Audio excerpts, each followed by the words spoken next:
کے پاس ظاہری علم ہے اور ایک کے پاس حقیقی علم. کس کے پاس ظاہری علم ہے؟ جو صرف ظاہری چکا چوند کو دیکھ کے کہہ رہا ہے یہ فائدہ، چلو بھاگو اس کے پیچھے، اور دوسرا کہتا ہے نہیں یہ حقیر فائدہ، یہ تھوڑا سا فائدہ، یہاں زیادہ بڑی انویسٹمنٹ ہے، یہ بڑا فائدہ ہے، وہ دوسری طرف چل پڑتا ہے، اور وہاں کوئی چکا چوند نہیں، کوئی ظاہری رونق نہیں، کوئی ورلڈلی گینز نہیں، کوئی مانیٹری گینز نہیں، کوئی فائدہ نہیں.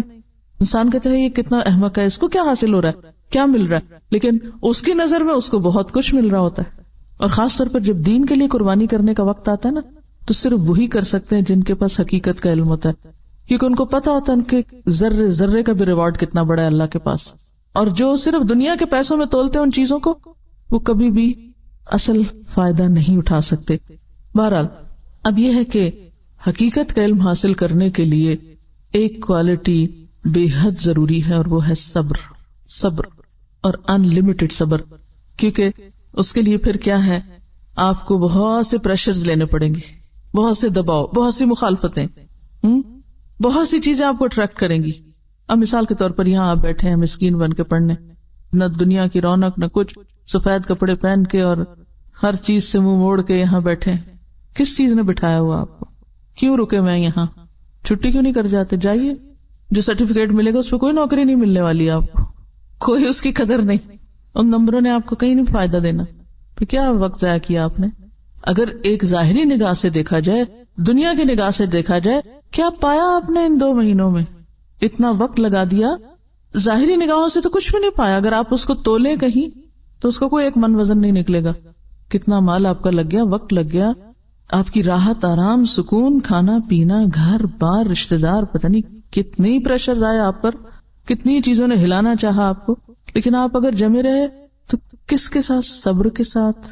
تو یہ صبر ہے جو انسان کو حقیقت کا علم دیتا ہے، اور تب انسان ساری قربانیاں کر کے جمع رہتا ہے، اور اس کے پائے استقامت میں لغزش نہیں آتی، کیونکہ اس کو معلوم ہے کہ وہ جو کچھ حاصل کر رہا ہے وہ خیر مما یجمعون، ان سب چیزوں سے اعلیٰ و افضل ہے جو لوگ باہر سمیٹ رہے ہیں اور اکٹھا کر رہے ہیں. تو حقیقت کا علم اس کو ملتا ہے جو ظاہری چیزوں کی چکا چوند سے متاثر ہوئے بغیر اپنا کام کر سکے، جو ڈسٹریکٹ کرنے والی چیزوں سے ڈسٹریکٹ ہوئے بغیر کام کر سکے، جو رکاوٹوں کے باوجود چل سکے، جو نقصان گوارا کرتے ہوئے ایک اصل چیز کو پانے کے لیے کوشش کرے. اب دیکھیں جو کان کن ہوتے ہیں نا، آپ کو پتہ ہے کہ بعض اوقات ان کی لائف رسک پہ ہوتی ہے. ڈائیورس سمندر کے اندر جا کے لائف رسک پہ ہوتی ہے، اڑنے والے بہت سے رسک پہ، ماؤنٹینئرس رسک پہ. کیا چیز ان کو خطروں میں ڈالتی ہے؟ وہ بزدل نہیں ہوتے. بزدل لوگ نہ ڈائیور ہو سکتے اور نہ ہی کوئی اور اس طرح کے کام کر سکتے. کیا چیز ان سے یہ سب کچھ کرواتی؟ وہ کہاں سے بہادری، وہ کہاں سے جرأت آتی؟ اس کے پیچھے مقصد ہے نا، اسی کے لیے ڈیووشن ہے اور ڈٹرمینیشن ہے. جب تک ہم دنیا میں الجھے رہے نا، دنیا ہماری نگاہ میں رہی، ہم حقیقت کے علم تک پہنچ بھی نہیں سکتے، اس کا قطرہ بھی نہیں پا سکتے جب تک اس سے نہیں اٹھتے. کیونکہ پھر آپ کی پرائرٹیز کچھ اور ہوں گی نا. آپ کو کچھ لوگوں کو خوش کرنا ہے، کچھ ان سے مفادات حاصل کرنے ہیں، کچھ ان کی نظروں میں کچھ بننا ہے، تو آپ تو کچھ اور کام کرتے رہیں گے. تو کرتے رہیے، حقیقت تک نہیں پہنچ سکتے. وہ علم جو آپ کو آخرت کے فائدوں تک پہنچا دے. وہ ایک دعا آپ کو یاد کرائی جاتی، اللہم اقسم لنا من خشیتک ما تحول به بیننا وبین معصیتک. یہ کب آتی ہے وہ خشیت کہ جو انسان کے گناہوں کے لیے روک بن جائے؟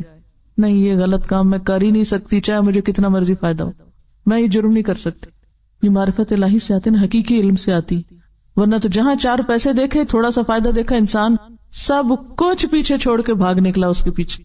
فانسلخ منہا فاتبعہ الشیطان فکان من الغاوین. وہ جو کتے کی طرح دنیا کی طرف لپک گیا شخص. ومن طاعتک ما تبلغنا به جنتک. یہ ہے نا حقیقت کا علم. ایسی اطاعت دے، ایسی فرما برداری دے کہ جو ہمیں تیری جنت تک پہنچا کے دم لے. اور وہ تبھی ہو سکتی ہے جب انسان ساری اٹریکشن سے نکل کر اللہ کے لیے خالص. ومن الیقین ما تهون به علینا مصائب الدنیا. ہمیں ایسا یقین دے.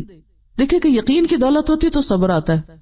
جب آپ کو اپنی کامیابی کا یقین ہے نا کہ جو رستہ میں نے اختیار کیا یہ درست ہے، یہ سچ ہے، حقیقت یہی ہے، تو پھر کیا ہوتا ہے؟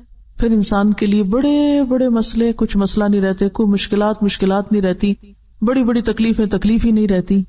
ومن الیقین ما تہون بہ علینا مصائب الدنیا اللہم متعنا باسماعنا. اللہ ہمیں ہمارے کانوں سے فائدہ پہنچا، یعنی ہمیں ایسا سننے والا بنا کہ کوئی صحیح بات سنے جو ہمارے دل پہ جائے اور ہمارا عمل بدلے.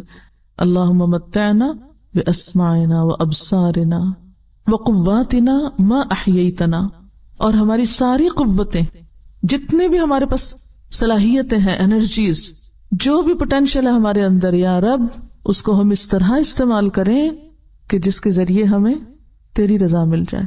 متعنا، ہمیں فائدہ دے، ہمیں متاع دے. کس کے ذریعے؟ ہماری ساری قوتوں کے ذریعے. ہم اپنی ساری قوتوں کے ذریعے صرف دنیا کی ظاہری فائدے حاصل کرنے میں آگے ہیں. وَاجْعَلْهُ الْوَارِثَ مِنَّا، ایسے کام کر جائیں کہ صرف ابھی نہیں بعد میں بھی صدقہ جاریہ بن جائیں یہ سارے کام. وَاجْعَلْ ثَأْرَنَا عَلَى مَنْ ظَلَمَنَا، اور اس سے تو ہمارا بدلہ لے لے جس نے ہم پہ ظلم کیا. یعنی ہمیں تو ظالموں سے بدلہ لینے کا بھی وقت نہیں، کیونکہ ہم اس میں بھی الجھنا نہیں چاہتے. ہم یعنی اتنا فوکس رکھنا چاہتے ہیں اپنے آپ کو کہ ظالموں کا معاملہ بھی تجھ پہ ڈالتے ہیں. وَانصُرْنَا عَلَى مَنْ عَادَانَا، اور جو ہم سے عداوت رکھتا ہے اس کے مقابلے میں تو ہماری مدد فرما. وَلَا تَجْعَلْ مُصِيبَتَنَا فِي دِينِنَا، اور ہمارے دین میں مصیبت نہ ڈال، یعنی دین کا رستہ نہ ہم سے چھٹے. وَلَا تَجْعَلِ الدُّنْيَا أَكْبَرَ هَمِّنَا، اور دنیا کو ہماری سب سے بڑی فکر کی چیز نہ بنا، کیونکہ یہ سب سے بڑی بلا ہے، مصیبت ہے جو انسان کو آخرت سے غافل کرتی ہے اور کم درجے کے کام کرنے پہ لے آتی ہے. وَلَا تَجْعَلِ الدُّنْيَا أَكْبَرَ هَمِّنَا وَلَا مَبْلَغَ عِلْمِنَا، اور نہ اسے ہمارا منتہا علم بنا، یعنی ہمارے علم کا سورس دنیا نہ ہو، کیونکہ حقیقت پر مبنی نہیں ہے وہ علم جس کے پیچھے اغراض صرف دنیا کا وقتی فائدہ ہے. وَلَا تُسَلِّطْ عَلَيْنَا مَن لَا يَرْحَمُنَا، اور ہم پر وہ شخص مسلط نہ کر جو ہم پہ رحم نہ کرے. تو بہرحال جب تک آپ وقتی کشش کی چیزوں سے دستبردار نہیں ہوتے، لکھ لیجئے یہ جملہ، جب تک وقتی کشش کیا ہوتی ہے؟ کبھی ایک چیز اپنی طرف کھینچتی، کبھی دوسری، کبھی تیسری، اور اس میں صرف مال و دولت نہیں، ہر طرح کی چیزیں ہیں. وقتی کشش کی چیزیں کیا کیا ہیں اس میں؟ اولاد، مال، دوست، اور ہر محبوب چیز، ہر وہ چیز جس سے ہمیں محبت ہے. ہم کام کرنے لگتے ہیں، وہ کیا کرتی؟ ہمیں اپنی طرف کھینچ لیتی. اچھا، اب ہمارا دل ہے اس میں، لہذا ہم بھی بغیر کسی تعامل کے کام چھوڑتے ہیں اور ڈوب پڑتے ہیں، ادھر پھسل جاتے ہیں، ادھر گر پڑتے ہیں. کیا ایسا ہی نہیں ہوتا؟ ہم جو بہت سے کام نہیں کر پاتے، کیوں نہیں کر پاتے؟ کبھی اس کی محبت پاؤں پکڑے ہوئے یا کبھی اس کی محبت پاؤں پکڑے ہوئے، کبھی انسانوں کی محبت، کبھی دولت کی، کبھی کسی اور چیز کی. لہٰذا جو ہم زندگی میں منصوبے بناتے ہیں، ارادے کرتے ہیں، ان کو کبھی پورا نہیں کر سکتے، کیونکہ ایسے لوگ کر سکتے ہی نہیں. حقیقت کا علم پانے کے لیے، آخرت کمانے کے لیے، آخرت تک جانے کے لیے جب تک وقتی اور ظاہری کشش کی چیزوں سے اوپر نہیں اٹھیں گے، منزل نہیں پا سکیں گے. کیونکہ چھوٹی چھوٹی چیزیں ہم اپنی طرف ایسے کھینچ لیتی ہیں، ہاں اس میں بڑا فائدہ ہے، چلو یہ کام کر لیتے، اس سے یہ مل جائے گا، چلو ادھر چل پڑتے، اس سے یہ حاصل ہو جائے گا، ادھر چلتے ہیں. یعنی ہر تھوڑی دیر کے بعد اپنے جو موٹیوز ہیں یا اپنے جو ٹارگٹس ہیں یا جو اپنے مقاصد ہیں ان کو بھول جانا، اور کبھی ایک چیز پہ گر پڑنا اور کبھی دوسرے پہ گر پڑنا. دنیا کی رونقوں، دنیا کی مشکلات سے ڈسٹریکٹ ہونا انسان کو منزل سے دور کر دیتا ہے اور حقیقت سے بھی دور کر دیتا ہے. اب دیکھیے کہ دنیا کے اٹریکشن سے اوپر اٹھنا صبر کا مشکل ترین مرحلہ ہے، مشکل ترین صبر ہے. رونقوں کو چھوڑ کر بے رونق چیزوں کو اختیار کرنا، شہرت کو چھوڑ کر گمنامی اختیار کرنا، وقتی فائدوں کو چھوڑ کر بڑے فائدے پر نظر رکھنا، ظاہری نظر آنے والی چیزوں سے پیچھے جا کر اصل کو دیکھ لینا، اس دنیا میں رہتے ہوئے جنت کی خوشبو پا لینا، یہ کون کر سکتا ہے؟ صرف وہی جو انتہائی صبر کرنے والا ہو، سخت صبر کرنے والا. اور جو ایسا صبر نہ کرے اس کا علم اور حکمت میں کوئی حصہ نہیں ہے، علم اور حکمت میں کوئی حصہ نہیں ہے، اس کو خدا کی معرفت گویا ملی ہی نہیں ہے، چاہے وہ بڑی بڑی تفسیریں بھی لکھ ڈالے، وہ علم و حکمت نہیں پا سکتا. ٹھیک ہے، جو شخص ظاہری رونقوں سے اوپر نہ اٹھ سکے، ظاہری چمک دمک سے آگے نہ جا سکے، وہ علم و حکمت نہیں پا سکتا، وہ عمل صالح نہیں کر سکتا. یہ صرف صبر والوں کا کام ہے.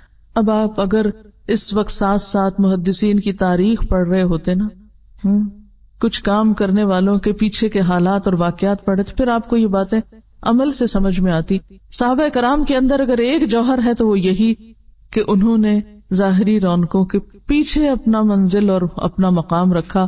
دنیا تو جانی والی چیز تھی، چلی گئی ان سے، لیکن وہ جو بلند منزلیں ان کو وہاں ملی، اور سب سے بڑا سرٹیفکیٹ رضی اللہ عنہم ورضوا عنہ اصل لے کر چلے گئے.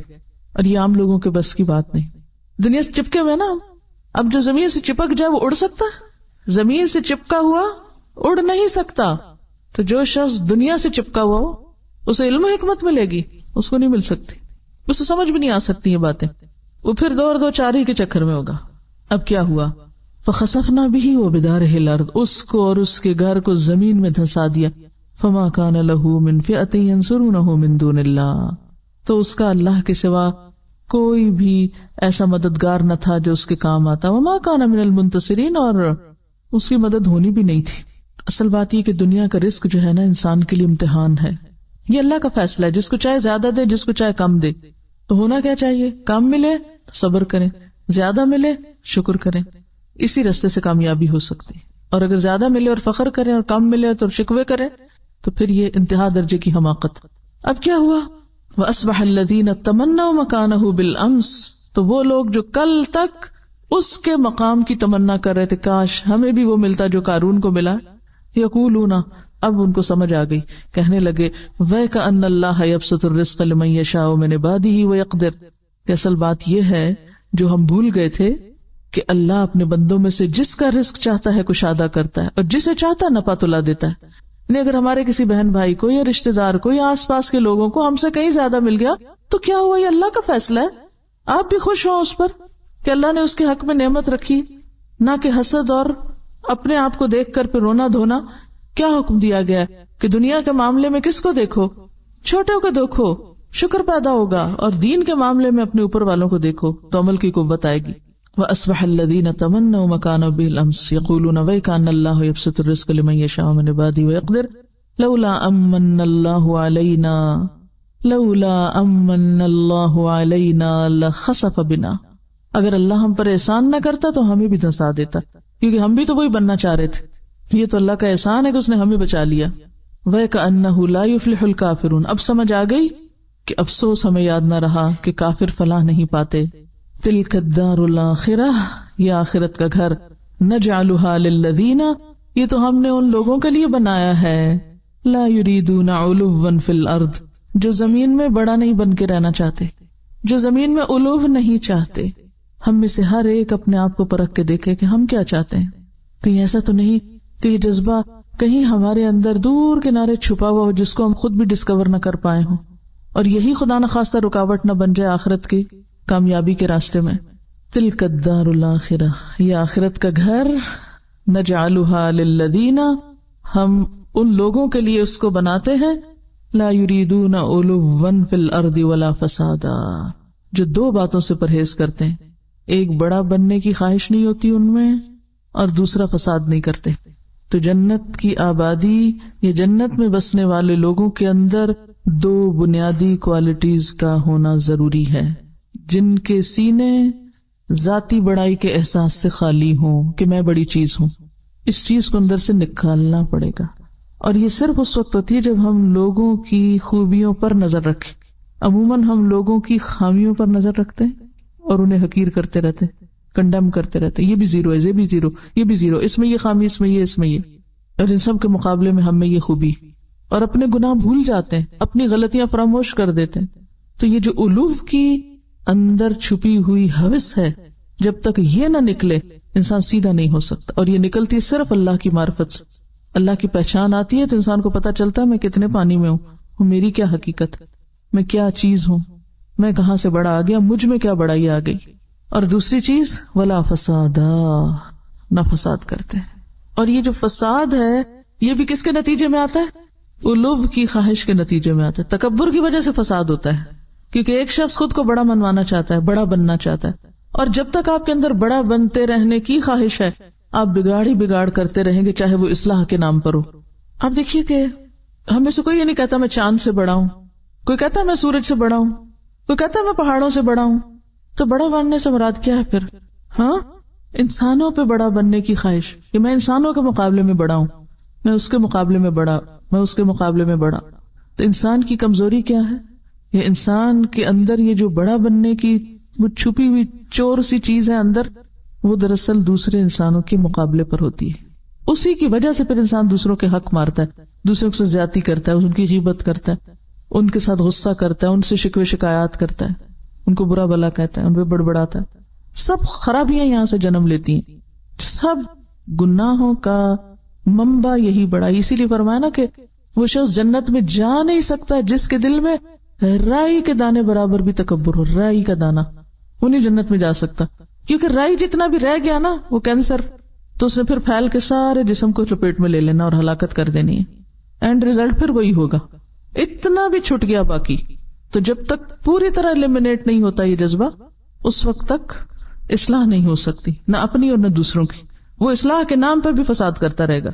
اچھا، اس کا کیسے پتا چلتا ہے کہ ہمارے اندر بڑا بننے کی خواہش ہے کہ نہیں؟ تھوڑا سا سوچئے، جب کوئی آپ پہ تنقید کرتا ہے آپ کا کیا حال ہوتا ہے؟ اگر کوئی آپ کی بات کاٹ دے تو آپ کا کیا ری ایکشن ہوتا ہے؟ اگر کوئی آپ کو اہمیت نہ دے، بعض اوقات ایسا ہوتا ہے ہم دوسروں کی نگاہ میں اہمیت چاہتے ہیں، ہمیں مانا جائے، کسی نے نہیں مانا آپ کو تو کیا ری ایکشن ہوتا ہے؟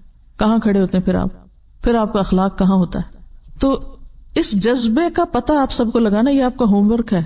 اور ہوم ورک سے مراد آج سے کل کے دن تک نہیں ہے، یہ آئندہ زندگی کا ہوم ورک ہے. یہ آپ کی اسائنمنٹ ہے فار ایور، مرتے دم تک، کہ آپ نے اپنے اندر کے چھپے ہوئے اس چور کا پتہ لگانا کہ یہ کہاں ہے.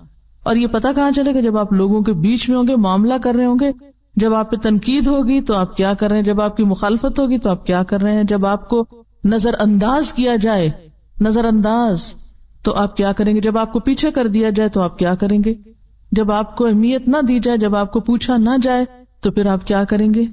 پھر پتہ چلے گا کہ اندر بڑا بننے کی خواہش ہے یا نہیں.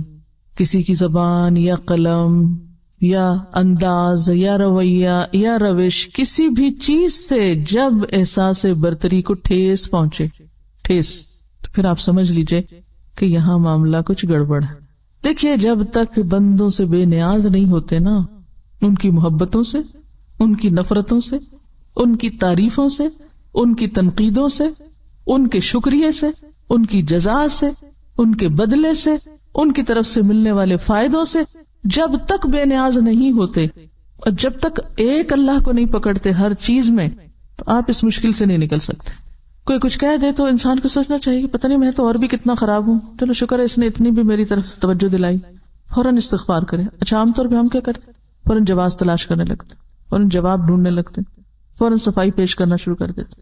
بہت سے لوگوں کی اگر عام گفتگو کا جائزہ لیا جائے تو وہ صرف اپنے اعمال کی صفائی پیش کر رہے ہوتے ہیں، صرف عذر کر رہے ہوتے ہیں، صرف وجوہات بتا رہے ہوتے ہیں، یہ میں نے اس لیے نہیں کیا، یہ میں نے اس لیے نہیں کیا، یہ میرا یہ مقصد نہیں تھا، یہ میرا وہ وجہ نہیں تھی.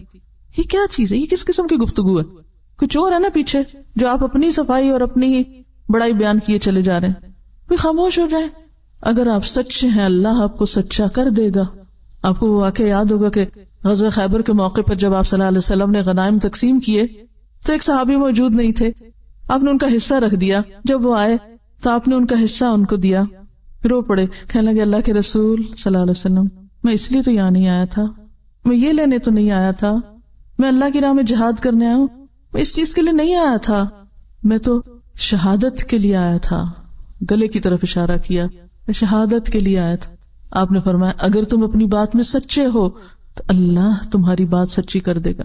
جو تم چاہتے ہو اللہ وہی تم کو دے گا، کیونکہ اللہ تو بندوں سے نیت کے ساتھ معاملہ کرتا ہے نا. جس نیت کے ساتھ تم آئے ہو وہ تمہاری نیت پوری کر دے گا. اور واقعی ایسا ہوا.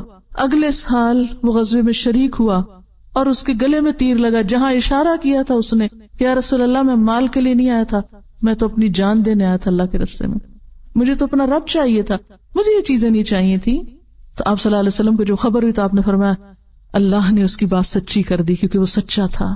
قرآن میں گواہی آتی رجال صدقوا ما عہد اللہ علیہ، اللہ گواہی دیتا ہے ایسے لوگوں کی. رجال صدقوا ما عہد اللہ علیہ، اللہ سے جو وعدے انہوں نے کیے تو سچے کر دکھائے، ان کی نیتیں سچی تھیں، اللہ نے ان کو وہی دیا.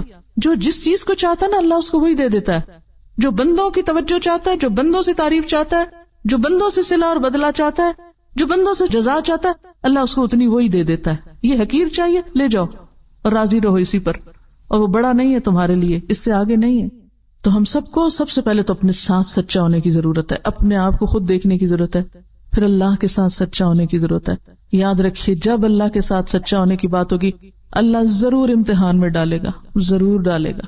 یہ ہو نہیں سکتا کہ کوئی امتحان میں ڈالے بغیر اس کی سچائی باہر آئے، کیونکہ کھرا کھوٹا کیسے پگھلتا ہے، کیسے نکلتا ہے، کھرا کھوٹا کیسے سامنے آتا ہے، کیسے الگ ہوتا ہے. بھٹی پہ تپایا جائے تو پھر پتا چلتا ہے نا کون کھرا اور کون کھوٹا ہے. آزمائش کے بغیر تو کسی کا بھی درجہ اوپر نہیں ہوتا. تو ایک شخص جو اللہ کی خاطر نکلا ہو، اللہ کے دین سیکھنے کے لیے، اللہ کا دین سکھانے کے لیے، اس سے کوئی فرق نہیں پڑتا کہ کوئی اس کی تعریف کر رہا ہے، کوئی اس پہ تنقید کر رہا ہے، کوئی اسے شکریہ ادا کر رہا ہے یا نہیں، کوئی اس کو عزت دے رہا ہے یا نہیں، اس کو کچھ مل رہا ہے یا نہیں، کوئی فرق نہیں پڑتا. میں اس لیے تو نہیں آیا. جب اس کو کوئی سیٹ بیک ہوتا ہے، کوئی نقصان ہوتا ہے، کوئی اس کی ایکسپیکٹیشن ٹوٹتی ہے، تو فوراً کیا کہتا ہے؟ میں اس لیے تو نہیں آیا تھا، میں اس لیے تو نہیں نکلا، میں اس لیے تو نہیں چلا، میں اس حقیر دنیا کے لیے تو نہیں آیا، مجھے کچھ اور چاہیے. وہ تو پھر دنیا کی طرف سے ملنے والے فائدوں پر بھی آنسو بہاتا ہے کہ یہ کیا ہوا یا رب، اس لیے تھوڑی کیا تھا، مجھے تو چاہیے تھا، اور میں تیرے سے کم کسی چیز پر راضی نہیں ہوں کہ تو مجھے نہ ملے اور یہ دنیا کی ٹھیکریاں مل جائے مجھے، تیرے سوا چھوٹی چیزوں پر میں راضی نہیں ہوں. تو جب تک اس سے اوپر نہیں اٹھیں گے، لا یریدون علوا فی الارض ولا فسادا، اس وقت تک وہ حاصل نہیں ہو سکتی جس کا وعدہ ہے. اور اللہ کتنا قدردان ہے، من جاء بالحسنہ، جو ایک نیکی لایا، فلہ خیر منہا، اللہ اس سے بہتر اس کو بدلہ دے گا. ومن جاء بالسیئہ، اور جو برائی لایا، جس نے برائی کی، فلا یجزی الذین عملوا السیئات الا ما كانوا یعملون، تو وہ نہ بدلہ دیے جائیں گے ان برائیوں کو جو انہوں نے کیے مگر وہی جو وہ عمل کرتے رہے. آخرت کا گھر ان لوگوں کے لیے ہے جو زمین پر اپنی بڑائی نہیں چاہتے اور فساد نہیں کرتے. تو اپنی بڑائی کے بارے میں یا تکبر کے بارے میں چند ایک احادیث یاد دہانی کے لیے رسول اللہ صلی اللہ علیہ وسلم نے فرمایا، کیا میں تم کو اہل جنت کے بارے میں بتا دوں کہ جنت والے کون ہیں؟ یاد رکھو، ہر وہ ضعیف اور کمزور شخص جس کو لوگ حقیر اور ضعیف سمجھیں، جنت کے بادشاہ کون؟ اہل جنت کون؟ جسے لوگ کمزور اور ضعیف سمجھے، ناکارہ سمجھے. اگر وہ اللہ کی قسم کھا لے، اللہ اس کی قسم کو سچا کر دے، یعنی دنیا میں وہ بہت امپریسو نہیں ہے لیکن اللہ کے بڑے پیارے ہیں. یہاں اسے مراد وہ ضعیف نہیں جو نکمے ہیں، یا وہ لوگ جو بظاہر دنیاوی سٹیٹس نہیں رکھتے مگر ویسے اپنے ایمان تقوی میں آگے ہیں. اور کہا میں تم کو ان لوگوں کے بارے میں بتا دوں جو دوزخ والے ہیں، ہر وہ شخص جو جھوٹی اور لغو بات پر سخت جھگڑا کرے، یعنی بے بنیاد باتوں پر جھگڑا چھیڑے، درست مزاج، مال جمع کرنے والا اور متکبر ہو. رسول اللہ صلی اللہ علیہ وسلم نے فرمایا، جس شخص کے دل میں رائی کے برابر بھی تکبر ہوگا وہ جنت میں نہ جائے گا. ایک شخص نے عرض کیا، ہر کوئی اس بات کو پسند کرتا ہے کہ اس کا لباس اچھا ہو، اس کا جوتا اچھا ہو. آپ نے فرمایا، اللہ تعالیٰ جمیل ہے اور جمال پسند کرتا ہے. تکبر کہتے ہیں بطر الحق و غمط الناس، حق کا انکار اور لوگوں کو حقیر سمجھنا. تو یاد رکھیے، لوگوں میں سارے لوگ آتے ہیں، چاہے مسلم ہو یا نان مسلم ہو یا کوئی بھی. ہمیں اگر اپنے مسلمان ہونے پہ فخر ہے تو دوسروں تک اگر ہم نے پیغام ابھی تک نہیں پہنچایا اور وہ اسلام سے لابلد ہیں تو ان کو حقیر سمجھنے کا آپ کو حق کس نے دیا ہے؟ آپ کو کیا خبر کہ ان کی لا علمی اور ان کے حالات کی وجہ سے اللہ تعالیٰ ان کو تو چھوڑ دے اور پکڑ لے آپ جیسے فخر کرنے والوں کو جو صرف دین کو اپنی ہی جائیداد بنا کے بیٹھ گئے اور اپنا ہی ورثہ سمجھ لیا. حالانکہ یہ دین تو کس کے لیے تھا؟ پوری دنیا کے لیے تھا، سارے انسانوں کے لیے تھا. قصور بھی ہمارا کہ پہنچایا نہیں. پھر جو خود کے پاس ہے اس پہ فخر اور دوسروں کے پاس نہیں تو ان کو حقیر سمجھا جا رہا ہے. کوئی حق نہیں ہمیں کسی کو حقیر سمجھنے کا اور کوئی حق نہیں ہمیں فخر کرنے کا. اللہ ہی بہتر جانتا ہے کہ کون کہاں ہے. حضرت ابو ہریرہ کہتے ہیں کہ رسول اللہ صلی اللہ علیہ وسلم نے فرمایا، 3 شخص ایسے ہیں جن سے اللہ تعالیٰ قیامت کے دن بات بھی نہ کریں گے، نہ ان کو گناہوں سے پاک کریں گے. ایک تو بوڑھا زانی، دوسرے جھوٹا بادشاہ، تیسرے مفلس تکبر کرنے والا، یعنی غریب بھی اور متکبر بھی ہے بھی کچھ نہیں پاس، کوئی دے تو اس پہ اکڑ بھی. رسول اللہ صلی اللہ علیہ وسلم نے فرمایا، اللہ تعالیٰ فرماتے ہیں بزرگی میری چادر ہے، عظمت میرا تہبند، پس جو شخص ان دونوں میں سے کسی ایک کو مجھ سے چھینے میں اس کو دوزخ کی آگ میں ڈالوں گا. یعنی کسی کو بڑا بننے کا حق نہیں. لا یریدون علوا فی الارض ولا فسادا. رسول اللہ صلی اللہ علیہ وسلم نے فرمایا ایک شخص ہے جو ہمیشہ اپنے آپ کو بزرگ و برتر سمجھتا ہے. سنیے اس بات کو غور سے، ایک شخص ہے جو ہمیشہ اپنے آپ کو بڑی چیز